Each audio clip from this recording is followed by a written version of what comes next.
Hello, viewers and listeners of the podcast Caught in the Motion. In our fifth episode, which we're going to discuss a very modern topic for or against or anti-gaming.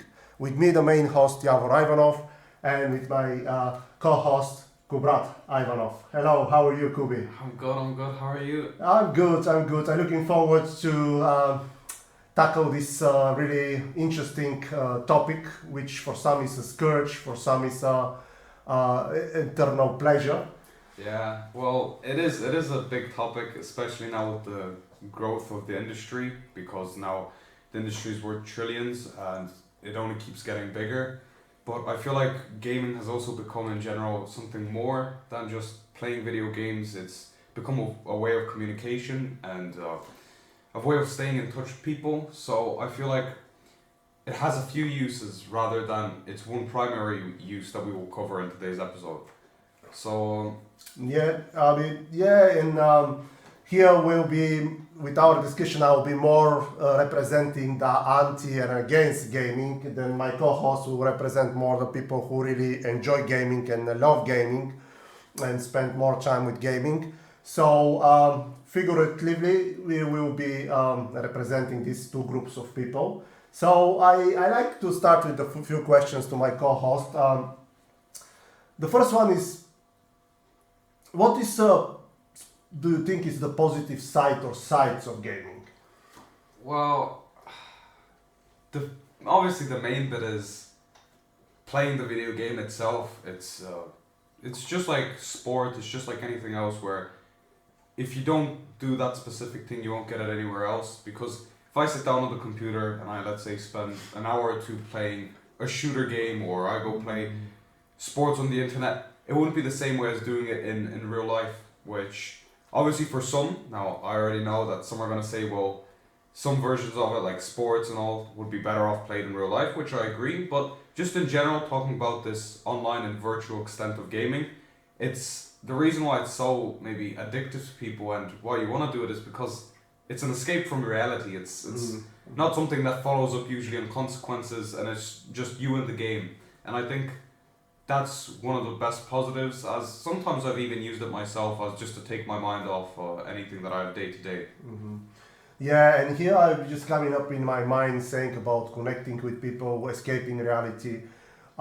This escaping of reality, unfortunately for some children and teenagers, maybe adults too, can be a bit dangerous. I think the psychologists better know than me, but this escaping too much of the reality and disconnect with the real touch with the reality can cause really serious problems. Not only mental, but we have very rare cases, but kids killing people and they think it's a game.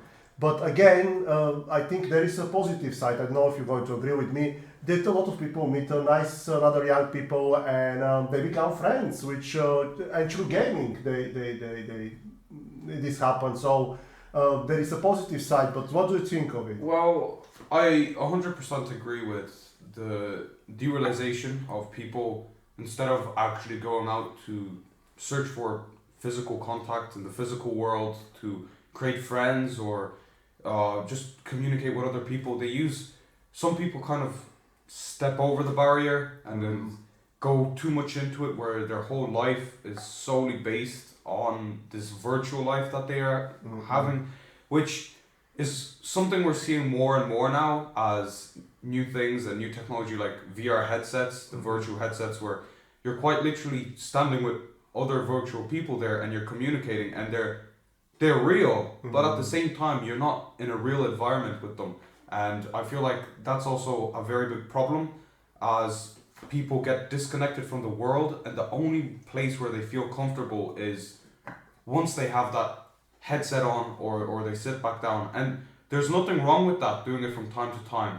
But if you're going to a point where you're cutting out contact, or you're not searching for any in-person contact, I think there's a barrier. But that's just like anything in life. It could be with eating, it could be with overtraining, it could be with anything.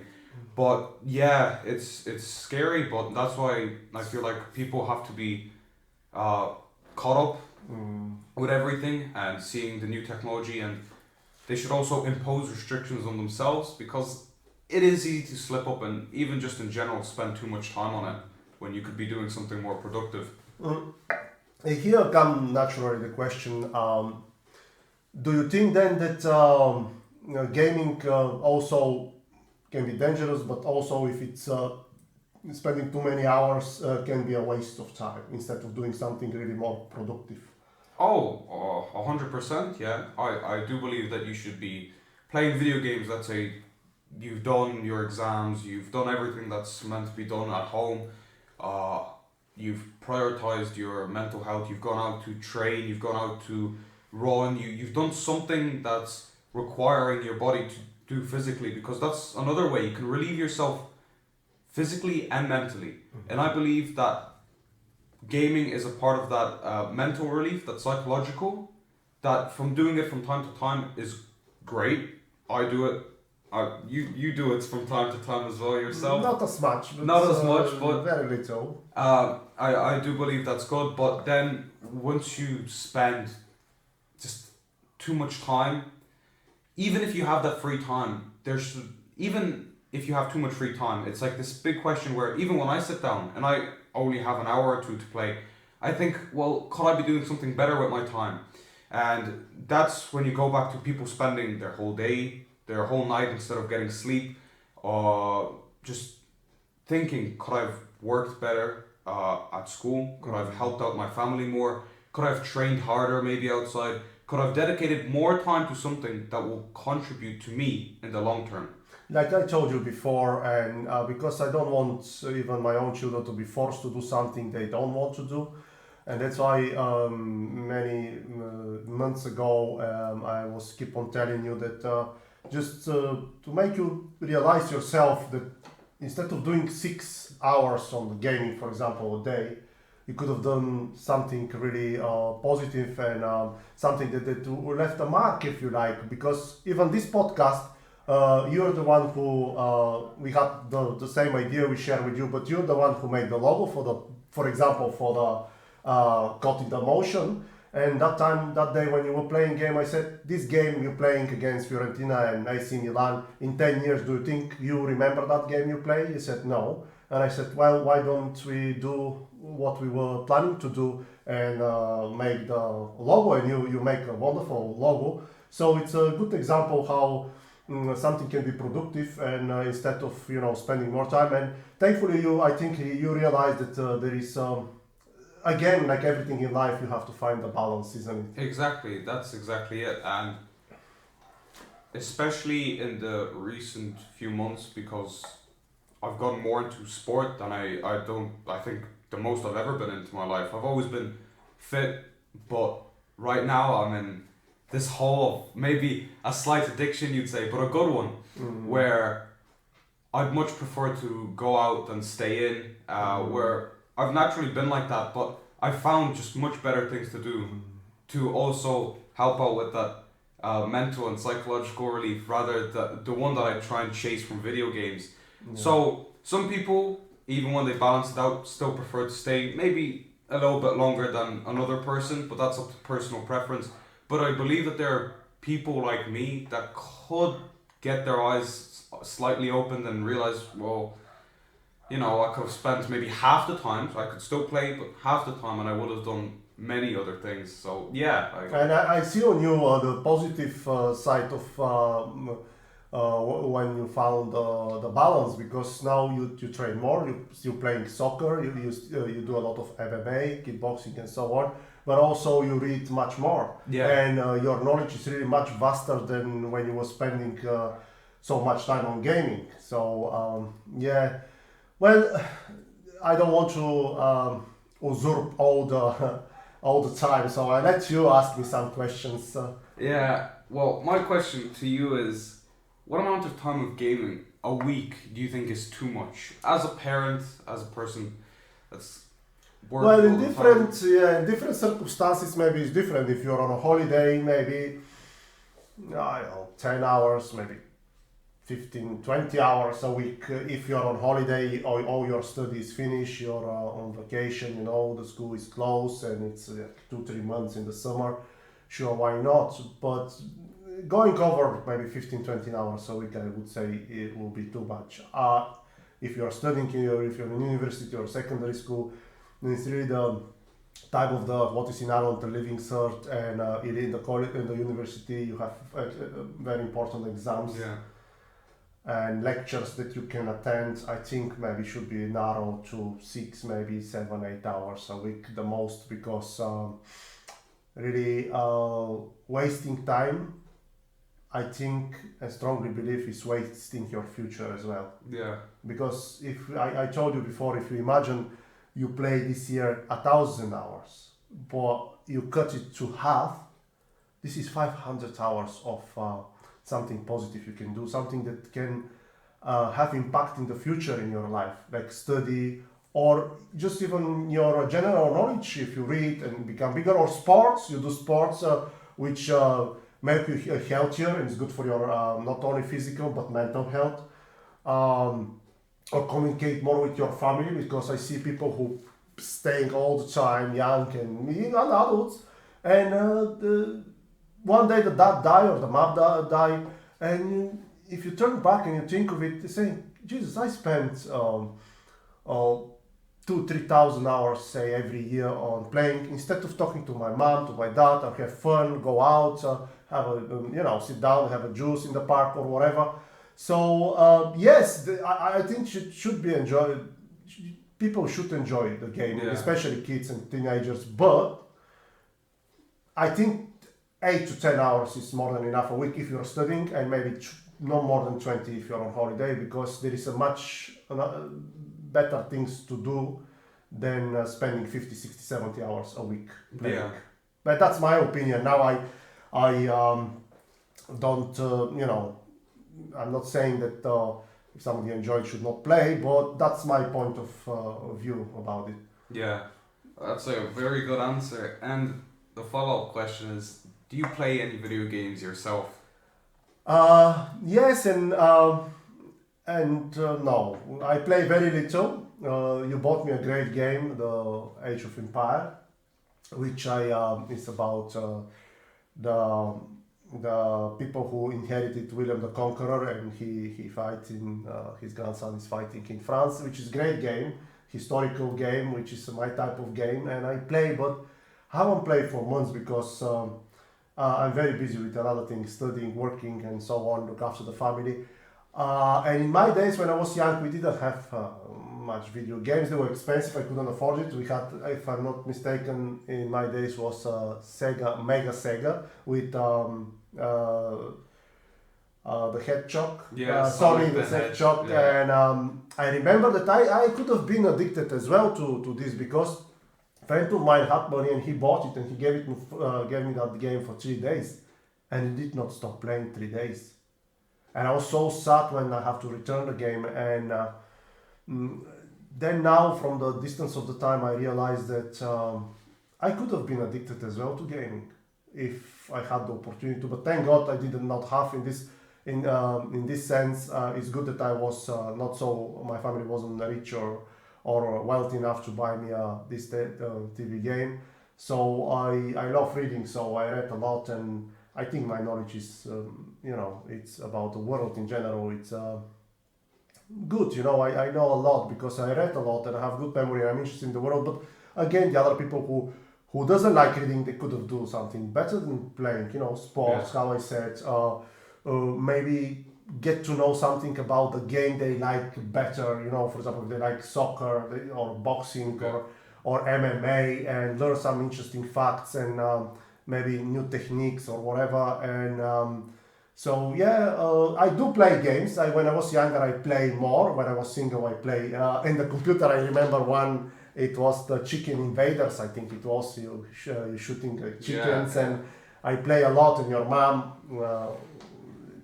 you weren't born that time. I spent a lot of time playing that game, and Call of Duty as well on the laptop. I did play much more when I got married, and I had money to buy the laptop, and I play a lot. This Chicken Invaders, whatever was the name, and Call of Duty. And even I remember, I have some, because I just have some memories, just by coincidence, that maybe when I was 5 or 6, I have a few different memories where we're both sitting. I might be sitting on your lap and we're playing that Chicken Invader game. And I remember you had all the medals on the screen, and I actually have some memories from. And to win these medals, you have to play really considerable time in that game. You know? And you'd have multiple of them. You'd have. I even think that. I even remember that when we were going through our family camera, when we were going through its files, you could also see photos of the laptop screen that you've taken from it. So even. I did. I was addicted that the second time, maybe after these 3 days when I was a teenager. When I got married, and your mom rightly so was getting mad because she come back from work and here I am playing all day, and instead of do a bit of housework or whatever. And and also another game I play with you sometimes when I have time and I really enjoy it. It's Halo. It's a great game. Yeah. It's a wonderful game, and we play all the seasons. We have the latest one. Yeah. But again, we don't play that much. No. We? With you, I don't play that much because working and different things to do. Sometimes I like to play a little bit more. Maybe we play now how many once in 3 months or something. Yeah, we haven't played in a very long time. So I would like to play maybe maybe once in or twice a month, for a few hours with you, but nothing extensive. So I do play, but how I said, not much. Not much, yeah. I had period that I was addicted to, and with these Chicken Invaders and Call of Duty. But then you come along and your sister, and I focus more on my studies, so I kind of drop this addiction. Yeah. So I have a question for you. Do you think that we already tackled this problem? That do you think for a lot of people, kids and teenagers, but why not even adults, that the gaming can become addictive? Yeah, I even have this thought that I've had in my mind for a few years. I don't know where it came from, but when I was, some young age, I came to the conclusion that everything that's good, but that you get too much of, will become bad for you. Whether it be, I'm going to repeat myself, sports, study, reading in general, because you love reading, but it gets to a point where it's not good for you. Now, obviously, that's much better to be doing too much of reading rather than sitting and doing nothing all day.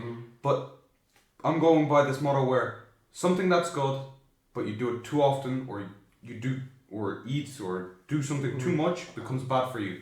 Same thing with gaming. I think that having that odd hour or two or a few hours a week won't harm you in any way. It'd be even better for you because you'd be relaxing. But if you constantly, just like anything, say, one more hour, you certainly get this built-in habit to where, let's say, after work you come back every day and maybe you had 40 minutes before you go to bed. You're like, 40 minutes, I have time. It fits into my schedule. I'll wake up nice and energetic for tomorrow. But one night you go, one more hour. And it's like, it won't affect me too much. And then the next day you're like, but one more hour. And it's just like every addiction starts. Just one more. And then by the time you realize it, it's in your schedule. It's just a part of your life. Do you think that people realize they are addicted, or most of people realize it, or they don't? No, I'm going to use myself because, I don't know, maybe just like different people with different addictions. Some people realize that I play too much video games, some don't. Like when I was younger, maybe like still in primary school or just got into secondary school, I'd spend, a lot of time playing video games. I'd get up to the point where I'd get up super early so that I could go play video games. Then I'd have breakfast and then I'd go spend my whole weekend playing video games and I wouldn't do anything else. And which is really funny because I love playing sports, but when I once I turned on the game, I just couldn't stop playing. It was just one more game, or I'll try this out, and then it was after constantly of just you and my mother warning me, saying, look, you're spending too much time. And there were times where you just not let me play, And even then, I kind of had intervals of where I was thinking, oh yeah, well, at this time, at this hour, I'd be playing, but right now I'm doing this. But the moment you'd let me get back on the game, maybe for an hour or two, that feeling of getting back to it was so good that I'd want to keep doing it. Okay. And I feel like it's when I grew up a little bit more rather than still being a child, because as a child, like I could see the message that you were trying to portray, but there was like, so what? Like you don't go too deep into it. But now that I've grown up and I have, maybe you could say, I'm more free to roam around. I have more things to do as a teenager than I was as a child. So I feel like just as the natural process of growing up, I've seen that I could do better things with my time. Yeah, you can now as a teenager, you can go to the concerts like you did the other day to your friend concert. Yeah. You can go to the galleries or to the library or just play soccer or Exactly. Just for fun, even though it's not official training. Just go to the park and play Exactly. Go soccer, out with which is friends, it's healthier and it's good for you.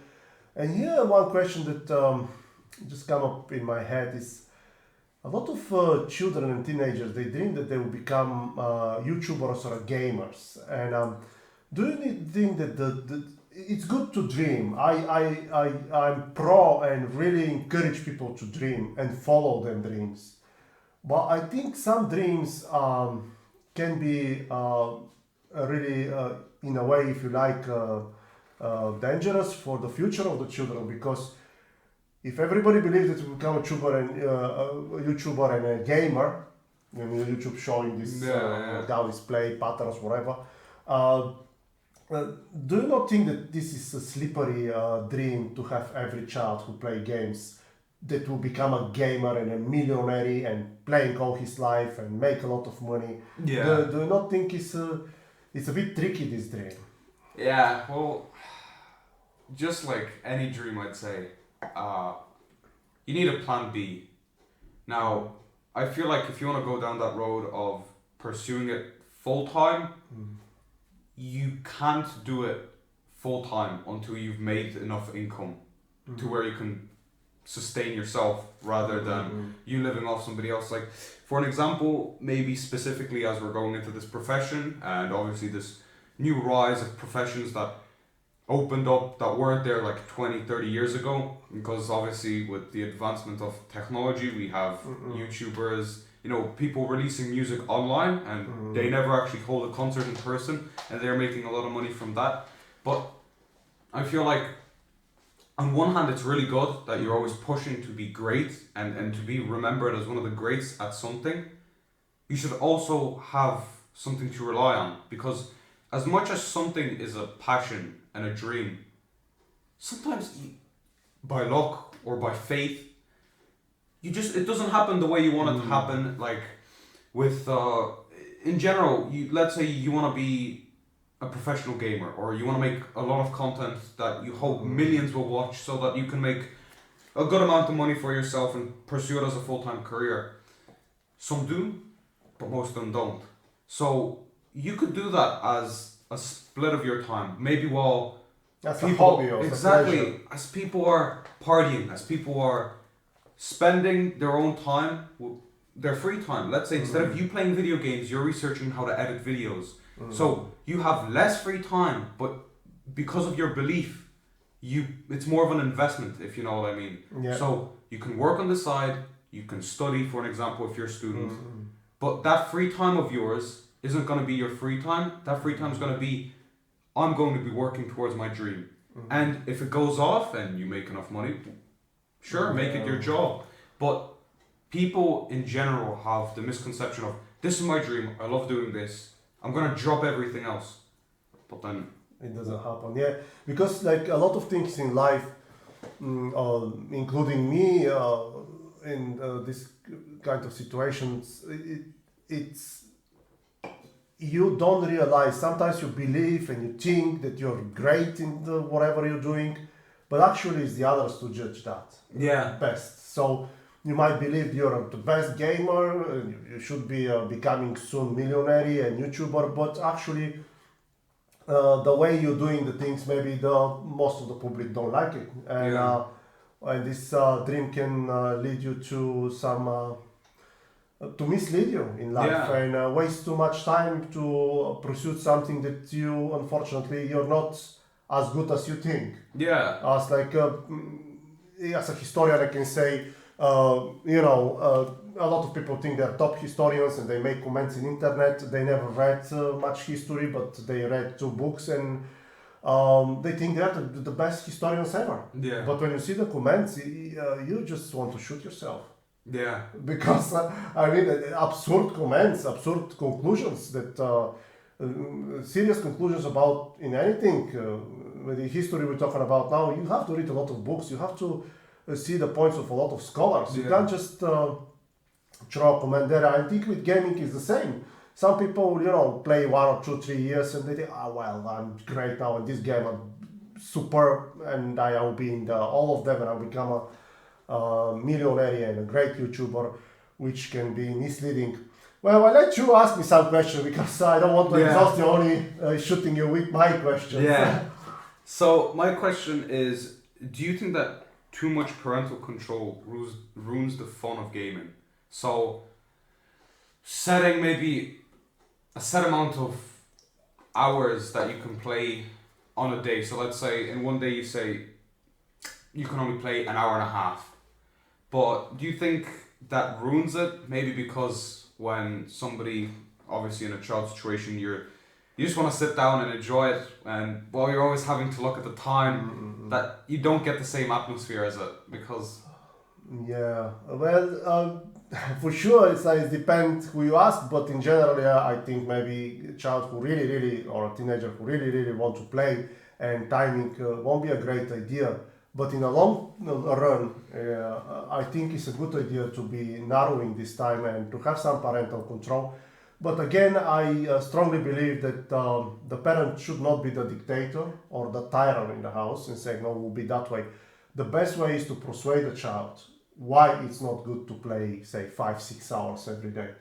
And to give good examples so the child can absorb this information and think over it and realize itself, the child or the children, to realize that, yeah, my parents has a point, I wasting my time, I could do much better. But yes, for especially people who like to play a lot, I think in a way maybe it's ruined it. But again, in the long run, I think the parental control is good to be there. But again, not to be imposed as a dictator. Try your best to persuade the child or the teenager that there is a better things and that child can achieve much better in generally whatever aims she or he has in life if they play less. Exactly. I agree with that one as well because it's happened to me myself, that exact thing, to where I got to a point where I realized that I could spend my time on better things rather than spend that X amount of hours that I did. And I believe that in the last few months, maybe year, that I've shortened down the amount of that I've been playing and that I've been putting it into better use because time's the only thing that you can't get back. But again, everything is strictly individual. Exactly, For example, I don't want to praise you, but that's the truth. You're mature much quicker than the guys your age, and my examples got to your head basically, and you realize that I'm right what I'm saying, and I'm happy that I persuade you with good examples than imposing on you. But again, because I think when it's a simple thing, if you force one child, especially a teenager, they're rebellious and they will say, oh wow, I won't put, he said I won't, my mother and my father said don't do it, I will do it. Yeah. And they will be rebellious just for the sake of the rebellions, because teenagers are usually rebels. So that's why it's important because it's delicate and you have to approach it in a right way, because you don't want them to feel, your children, that you're imposing, you're forcing them. No, just that it's for their own benefits. And again, with you, I'm very lucky you realize and absorb the information I gave you. and what is the benefits of playing PlayStation, and you did it. But again, a lot of children probably they will be rebellious. So I'm not a great I'm not an expert of how to manage your children, but I think it's the best way to persuade them. Yeah. You know, to persuade them, because if you don't, then maybe your battle is lost. Yeah, absolutely. In a lot of cases, could be lost.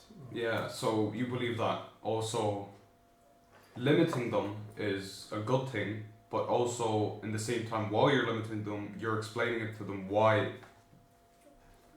I always, maybe you notice it, that always whatever I tell you to do or restrict you with something, I always explain myself. Yeah. And I give usually more than one reason, 2, 3, 4, 5 reasons why I'm doing it.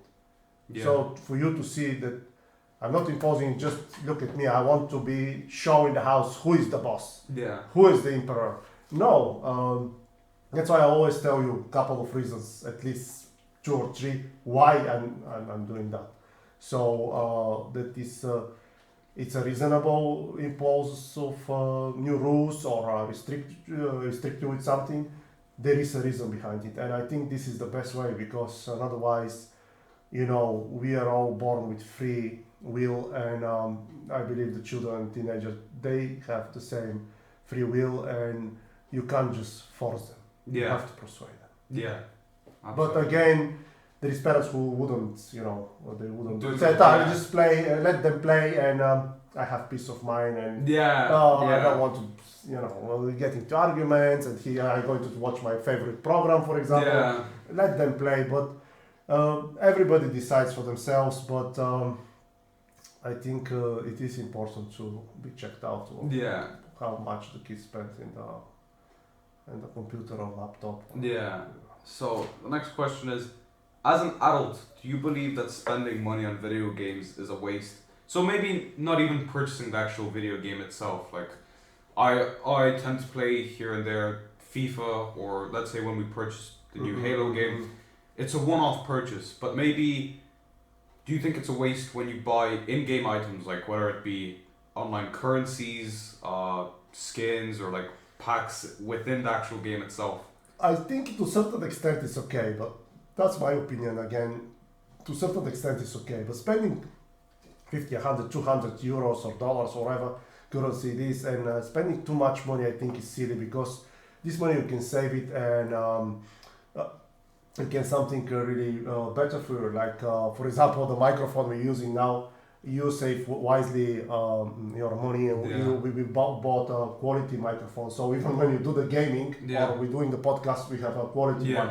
So that's proof that spending too much money on these item skins or whatever in the games, it's it's okay to a certain extent, but not too much. And again, too much is very how to say very abstract, because it depends on the family budget. Yeah. But in general speaking, I don't think one child has to should spend all the money they save for gaming skins and all that, because they can live without that and invest the money in something better, even for a better computer or laptop, save in a long term, say in a year or two, than spending every month 200-300 euro on skins, packages or whatever, you know. And one day when you churn, say if you do that for a couple of years and you churn in 5-10 years and say, my God, I spent 10,000 or 5,000 of this, and now I'm not interested to play. Yeah.